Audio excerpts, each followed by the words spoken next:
What's up, my name is TechNobo here for Troubleshoot and welcome back to another video. In this quick video, I'll be showing you how to fix this DLL missing error that you could be receiving whenever you're trying to fire up a game or a program or do something specific on your computer. If you see this error, don't worry, nothing bad is happening. All that's gone wrong is that your computer's missing a specific DLL file or it's become corrupt or unreachable for some other reason. These files are needed as they contain bits of code that programs use. Without them, they can't function properly. And these DLL files are distributed by Microsoft themselves through official installers. So if you've come across a video telling you to download DLLs, you definitely shouldn't follow them. You should always get the official installer from the official source to get the DLLs in them. Anyways, with that warning out of the way, let's go ahead and download the installer to fix this error. I'll open up the link in a browser. You'll find it in the description down below.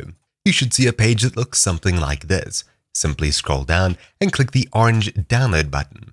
Then tick the box up here to download both of these files, or check them both separately and click next. Then if your browser prompts you that you're downloading multiple files, click allow and wait for both of these files to download. Then you can open one of these. It doesn't matter which one first, just open one of them. When it opens up, you'll see a window like this. Click agree and then install.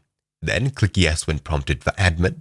Wait for the installation to complete, and then click Close. Then reopen your browser, head back to your downloads with Ctrl-J or clicking a button, and open up the other one here. In my case, I opened 64 first, so I'll open 86 now.